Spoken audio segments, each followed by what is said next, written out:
Assalamualaikum warahmatullahi wabarakatuh. Sahabatku yang baik hatinya, yang selalu merindukan kebahagiaan negeri akhirat dengan memperbaiki setiap tindakan di dunia.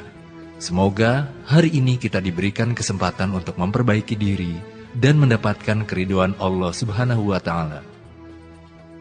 Sahabatku, sesungguhnya ada rahasia besar yang tidak semua orang ketahui, yaitu tentang merubah diri dari kekurangan menjadi kelebihan, kesempitan menjadi kelapangan, kesusahan menjadi kemudahan, yaitu dengan cara membuat anggaran nafkah fi sabilillah dalam bentuk sodakoh untuk persiapan ibadah. Banyak ayat yang mendukung logika ini. Pertama, فَأَمَّا مَنْ أَعْطَى وَاتَّقَى وَصَدَّقَ بِالْحُسْنَى فَسَنُيَسِّرُهُ لِلْيُسْرَى. adapun orang yang senang memberi dan bertakwa dan membenarkan balasan kebaikan, maka kami mudahkan baginya jalan kemudahan. Kedua, لِيُنْفِقْ ذُو سَعَةٍ مِّن سَعَتِهِ وَمَنْ قُدِرَ عَلَيْهِ رِزْقُهُ فَلْيُنْفِقْ مِمَّا آتَاهُ اللَّهُ لَا يُكَلِّفُ اللَّهُ نَفْسًا إِلَّا مَا آتَاهَا سَيَجْعَلُ اللَّهُ بَعْدَ عُسْرٍ يُسْرًا. orang-orang yang diberikan kemampuan, nafkahkanlah hartamu sesuai kesanggupan. Dan barang siapa yang disempitkan rezekinya, hendaklah memberi nafkah dari harta yang sudah Allah berikan kepadanya. Allah tidak memikulkan beban kepada seseorang, melainkan sekedar apa yang Allah berikan kepadanya. Niscaya Allah menjadikan kelapangan setelah kesempitan. Ketiga, مَنْ ذَا الَّذِي يُقْرِضُ اللَّهَ قَرْضًا حَسَنًا فَيُضَاعِفَهُ لَهُ وَلَهُ أَجْرٌ كَرِيمٌ. siapakah yang mau meminjamkan kepada Allah, yaitu nafkah fisabilillah sebagai pinjaman kebajikan? Niscaya Allah melipat gandakan bayaran untuknya dan baginya balasan kemuliaan. Keempat, مَثَلُ الَّذِينَ يُنْفِقُونَ أَمْوَالَهُمْ فِي سَبِيلِ اللَّهِ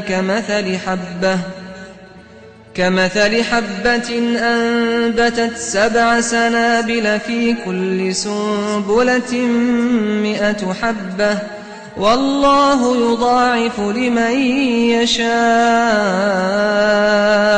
وَاللَّهُ وَاسِعٌ عَلِيمٌ. perumpamaan orang-orang yang menafkahkan harta mereka untuk ibadah di jalan Allah seperti biji. Niscaya Allah akan memberikan balasan baginya dengan menumbuhkan 7 tangkai. Setiap tangkainya ada 100 benih yang siap menjadi buah, berarti 700 kali lipat. Dan Allah melipat gandakan balasan kepada siapa yang dikehendakinya. Dan Allah maha luas karunia-Nya, lagi maha mengetahui.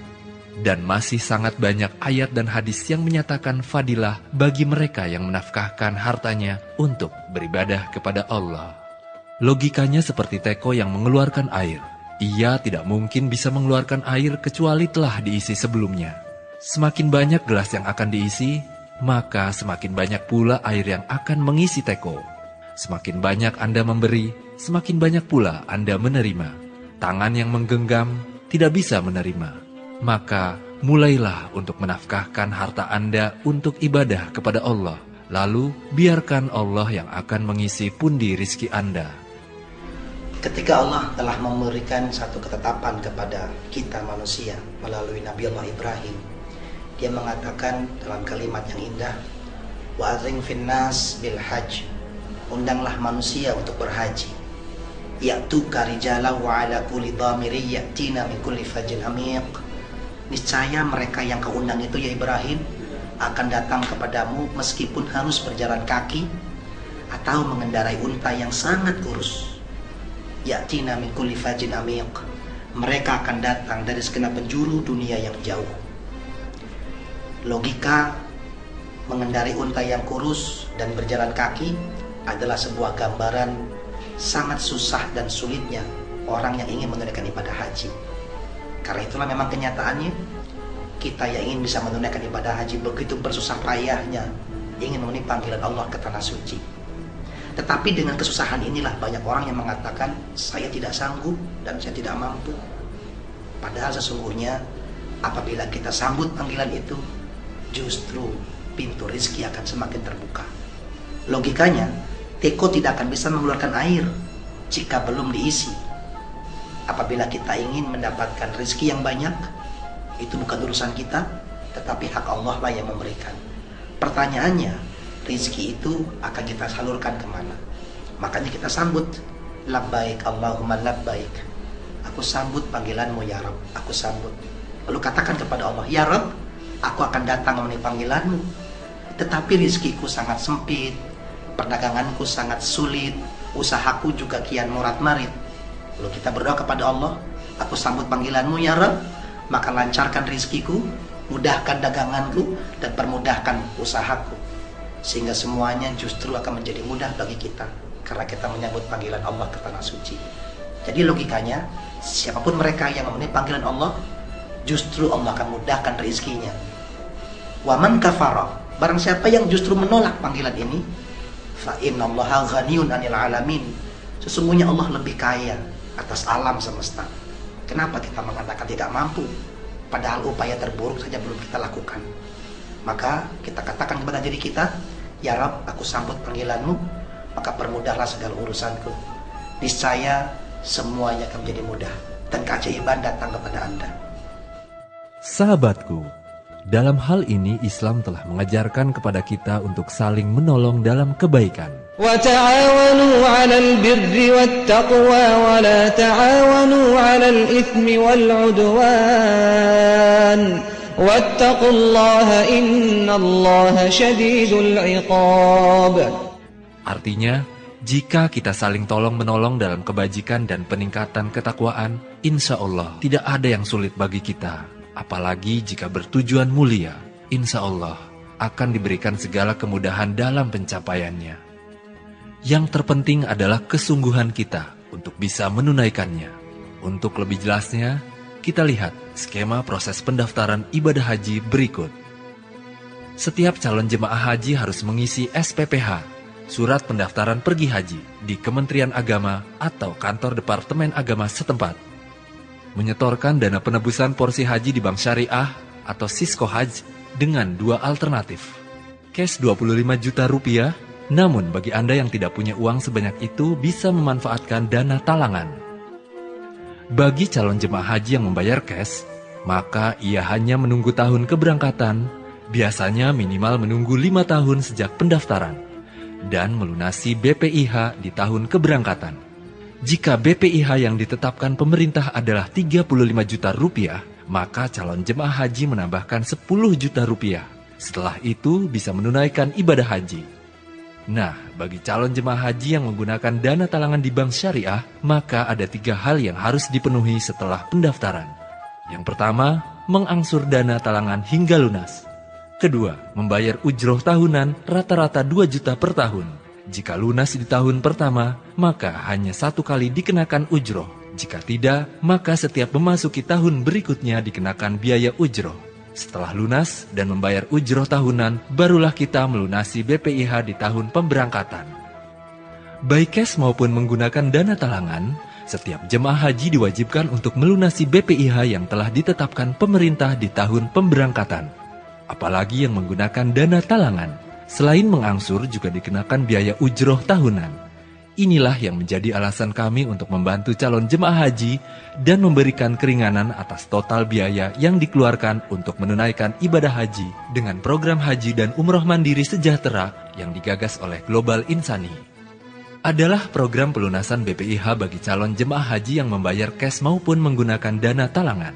Kedua akad ini diproses di Bank Syariah, semuanya menggunakan dana talangan. Namun calon jemaah haji tidak berkewajiban untuk melunasi BPIH maupun mengangsur di Bank Syariah karena melalui program ini dana cash Anda akan diberikan kepada mudorib atau pihak pengelola sebagai kirod atau obligasi dengan nisbah bagi hasil. Jadi bagi calon jemaah haji yang membayar cash, maka ada 2 akad yang dilalui, yaitu akad kirod kepada pihak mudorib dan akad qard kepada pihak Bank Syariah untuk mendapatkan porsi haji. Bagi mereka yang menggunakan dana talangan minimal 10 juta rupiah, maka bisa mengikuti program Qirad ini dengan mengajukan pinjaman dengan akad Qardun Hasan di BMT Global Insani dengan maksimal pinjaman 15 juta rupiah yang bisa Anda angsur selama 3 tahun tanpa ujroh tahunan. Ini jauh lebih kecil dan lebih ringan dibanding Anda harus mengangsur langsung di bank syariah. Karena jika mengangsur langsung, maka nilai pinjaman Anda mencapai 24 juta rupiah dengan ujroh per tahun 2 juta rupiah yang dibayar di muka. Maka total dana yang dikeluarkan selama 3 tahun mencapai 30 juta rupiah. Pada prinsipnya, transaksi program pelunasan ibadah haji Mandiri Sejahtera ini memiliki beberapa akad. Bagi mereka yang menggunakan dana cash untuk mengikuti program pelunasan, maka dia hanya memiliki 2 akad. Akad Qirad dan akad Qard di bank syariah. Akad Qiradnya yang akan menutupi semua kewajiban-kewajiban dia dengan akad Qardnya di bank syariah, sehingga pihak jamaah haji hanya tinggal menunggu waktu dan pemberangkatannya saja. Berbeda dengan mereka yang menggunakan dana talangan untuk mengikuti program pelunasan ibadah haji ini, maka dia akan melakukan 3 akad. Akad yang pertama adalah menggunakan akad Qard di Baitul Mal Global Insani. Kemudian yang kedua dilakukan dengan akad Qirad melalui PT Surabraja Mandiri.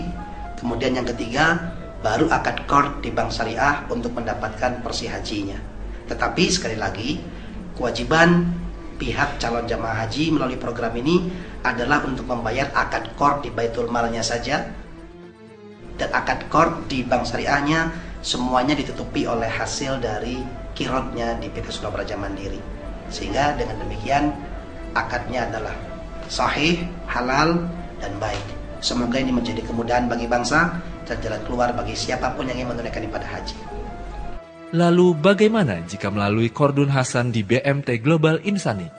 Anda berkewajiban mengembalikan dana pinjaman 15 juta tersebut selama 3 tahun dengan biaya administrasi dan pembinaan yang dibayar setiap bulan.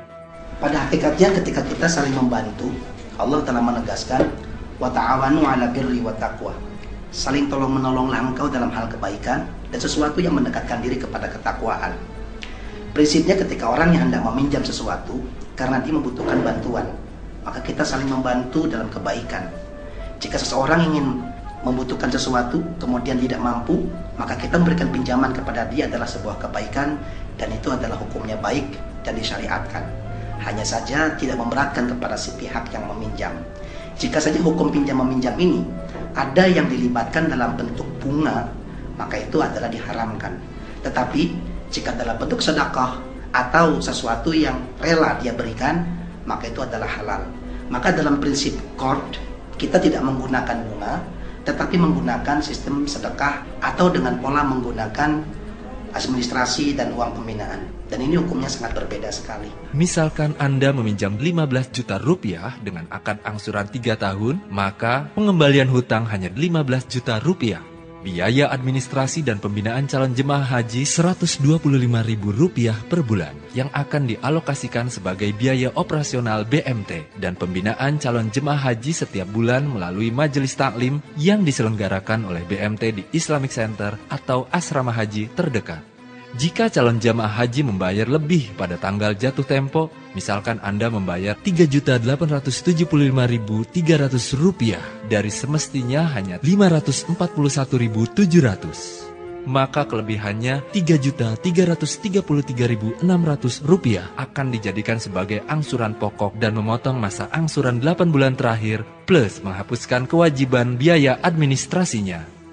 Semoga dengan akad ini kita terlindungi dari unsur riba yang jelas diharamkan Allah Subhanahu wa Ta'ala dan terbebas dari pemikiran Innamal bay'u mithlur riba. Sesungguhnya jual beli itu sama seperti riba, yang membuat kebanyakan di antara kita salah dalam membedakan akad jual beli dengan keuntungan yang halal dengan riba dengan keuntungan yang jelas haram. Wa ahallallahu al-bay'a wa harrama ar-riba. Hal yang membedakan sesuatu dikerjakan sesuai syariah ataukah tidak adalah tergantung kepada akadnya. Jangan sampai kita terkecoh dengan pernyataan banyak orang bahwa sesungguhnya jual beli itu sama dengan riba. Makanya Allah mengatakan wa ahallallahu al-bay' wa harrama ar-riba. Allah menghalalkan jual beli dan mengharamkan riba. Sebagai contoh begini, ketika seseorang membeli mobil seharga 100 juta, kemudian mobil itu tidak dibeli sama dia melalui akad jual beli, maka saya berhak membeli mobil itu 100 juta dan menjual kepada si orang yang membeli itu dengan menambah keuntungan buat saya, misalnya katakan 2 juta. Maka saya berhak menjual kepada orang tersebut 102 juta. Dan itu hukumnya adalah halal, karena transaksinya adalah jual beli. Tetapi jika orang tersebut hendak membeli mobil tadi 100 juta, kemudian menggunakan pola kredit atau mengangsur, dengan mengangsur pinjamannya sehingga pinjaman itu memberikan bunga kepada dia 2 juta, maka itu adalah hukumnya haram. Maka orang-orang mengatakan inamal bay'u mislu riba, sesungguhnya jual beli itu sama dengan riba. Itu tidak benar. Yang benar adalah jual beli dan itu dihalalkan, dan riba adalah sesuatu yang fasik dan itu yang diharamkan. Tidak akan pernah sama. Kan sama saja, Bang. Yang jual beli tadi punya untung 2 juta, yang menggunakan angsuran kredit juga punya untung 2 juta. Kan sama saja untung 2 juta. Tetapi berbeda, sahabatku. Yang jual beli hukumnya adalah halal, yang riba hukumnya adalah haram. Inilah yang dipakai oleh orang-orang Yahudi yang mengatakan bahwa bunga sama saja dengan jual beli. Pada hakikatnya itu tidak benar. Kelebihan sebagai biaya administrasi dan pembinaan ini dimasukkan sebagai sodakoh calon jemaah haji demi kelangsungan BMT dan pembinaan jemaah. Hal ini sesuai dengan firman Allah, Yamhaqullahu riba wa yurbis sadaqat. Allah akan memusnahkan sistem riba dan menyuburkan pola sedekah. Allah mengatakan yamhaqullahu riba wa yurbis sadaqah. Allah akan menghancurkan riba dan menyuburkan sedekah. Jadi kalau kita hendak melakukan hutang piutang atau pinjam meminjam, maka akad yang harus ditetapkan adalah bukan dengan akad riba, tetapi dengan akad sedekah. Insya Allah proses itu dilakukan dalam akad qard, yaitu pinjam meminjam sesuai dengan syariah yang Allah tetapkan. Lalu bagaimana jika calon jemaah haji meninggal dunia sebelum melunasi hutangnya? Jika terjadi demikian, maka ada infak dari jamaah yang akan bermanfaat untuk mengembalikan semua angsurannya kepada ahli waris, melunasi hutang qardun hasannya, menghapuskan dana talangan di bank syariah dan membatalkan kewajiban pelunasannya. Namun demikian, insya Allah tanpa membatalkan pahala niat menunaikan ibadah hajinya. Jadi, bagi calon jemaah haji yang menggunakan dana talangan, maka akan melalui 3 akad, yaitu akad qardun hasan di BMT Global Insani untuk mengikuti program pelunasan BPIH yang dituangkan dalam akad qiron kepada pihak mudorib. Dan yang ketiga, akad qard kepada bank syariah untuk mendapatkan porsi haji. Dari qiron inilah akan memberikan bagi hasil yang bisa menutupi semua kewajiban calon jemaah haji di bank syariah berupa angsuran dana talangan, membayar ujroh tahunan, dan melunasi BPIH maksimal 35 juta rupiah di tahun pemberangkatan. Jika BPIH yang ditetapkan ternyata kurang dari 35 juta rupiah, maka pihak mudorib tetap membayar 35 juta rupiah dan kelebihannya menjadi hak calon jemaah haji. Demikian pula jika ternyata BPIH melebihi 35 juta rupiah, maka kekurangannya menjadi kewajiban calon jemaah haji. Akad qiron adalah sebuah akad obligasi atau saham. Sebagaimana yang Allah katakan, "Man zalladzi yuqridullaha qardan hasana fayudha'ifahu lahu wa lahu ajrun karim." Siapakah orangnya yang meminjamkan kepada Allah pinjaman yang baik, maka Allah akan melipat gandakan kepada dia dengan berkali-kali lipat yang lebih banyak. Sehingga makna qiron adalah apabila sahibul mal, pemilik uang, dia mengqirodkan atau memberikan hak kepada mudharib untuk dikelola, maka akad ini disebutnya akad qiron. Pihak mudharib adalah pihak pengelola, pihak sahibul mal adalah pihak pemilik uangnya. Akad ini disebutnya akad qiron. Lalu pihak pengelola diberikan kewenangan untuk mengelola uangnya dan hartanya, sehingga dari pengelolaan itu mendapatkan hasil. Dari hasil itulah ada nisbah bagi hasil. Dari nisbah bagi hasil inilah kemudian akan dikembalikan kepada pihak sahibul mal berapa bagian, kepada pihak mudharib atau pengelola berapa bagian. Sehingga dengan akad inilah segala kebutuhan pembiayaan yang ada di pihak sahibul mal di bank syariah itu ditutupi oleh hasil dari qironnya. Sehingga pihak sahibul mal ketika dia punya qard atau pinjaman di bank syariah untuk pembiayaan hajinya, telah menjadi kewajiban pihak mudharib untuk menutupi, sehingga pihak sahibul mal tidak perlu harus membayar, karena pihak mudhariblah yang membayar semuanya. Yang terpenting dalam akad qirad ini adalah kesepakatan antara pihak calon jemaah haji selaku sahibul mal dengan pihak pengelola selaku mudharib untuk memberikan bagi hasil maupun bagi rugi. Jika terjadi kelebihan setelah semua kewajiban calon jemaah haji terpenuhi, maka pihak mudharib memberikan bagi hasil tambahan kepada calon jemaah haji. Lalu bagaimana jika terjadi kerugian akibat bencana alam, kebakaran, penjarahan, atau hal lain yang tidak bisa dihindari? Jika ini terjadi, maka pihak pengelola atau mudharib telah mengamankan usahanya dengan backup asuransi kerugian, sehingga kerugiannya bukan menjadi beban calon jemaah haji, melainkan di backup oleh asuransi. Lalu bagaimana jika terjadi kerugian karena kondisi pasar atau perekonomian yang menurun? Nah, jika ini terjadi, maka kerugian ini menjadi tanggung jawab bersama dengan langkah sesuai syariat, yaitu pertama, pihak mudharib memberikan keuntungannya kepada sahibul mal untuk menutupi semua kewajiban yang telah disepakati. Kedua, jika langkah pertama masih belum mencukupi, maka pihak mudharib mencairkan asetnya di bank syariah untuk menutupi semua kewajiban sahibul mal. Ketiga, jika langkah pertama dan kedua masih juga belum tercukupi, maka secara syariat menetapkan menjadi kerugian bersama dengan kewajiban calon jemaah haji untuk melunasi sisa dana talangan atau kekurangan pelunasan BPIH di bank syariah. Penjelasan akad qirad ini bukan maksud kami untuk menakuti, tetapi memang secara syariah harus dijelaskan supaya tidak ada keraguan dalam menjalankannya. Terciptanya tadbiriyah maftuhah atau keterbukaan dan memastikan tidak ada yang dirugikan di antara pihak. Namun demikian, sesuai dengan firman Allah, وَمَنْ دَخَلَهُ كَانَ آمِنًا. Barang siapa yang memasuki Masjidil Haram, maka amanlah ia terlepas dari segala kerugian dan kekhawatiran. Karena itulah Allah Subhanahu wa Ta'ala mengundang manusia untuk datang. وَلِلَّهِ عَلَى النَّاسِ حِجُّ الْبَيْتِ مَنِ اسْتَطَاعَ إِلَيْهِ سَبِيلًا. Dan Allah menyeru manusia untuk menunaikan ibadah haji ke Baitullah bagi siapa saja yang berupaya mencari jalan untuk menjadi mampu dalam memenuhinya. وَمَنْ كَفَرَ. Barang siapa yang menolak atau menutup diri dari panggilan Allah dengan alasan apapun, فَإِنَّ اللَّهَ غَنِيٌّ عَنِ الْعَالَمِينَ. maka sesungguhnya Allah Maha Kaya atas alam semesta. Maka semestinya kita sambut panggilan Allah ke tanah suci, seraya mengatakan, Labaik Allahumma labaik. Aku datang ya Allah, aku datang memenuhi panggilanmu. Perkara biaya, biarkan Allah Subhanahu wa Ta'ala yang Maha Pemberi rizki, yang Maha Kaya, memberikan kemudahan bagi kita semua. Termasuk program ini, semoga mendapatkan keridhaan Allah Subhanahu wa Ta'ala dan menjadi jalan kemampuan bagi insan yang merindukan Baitullah.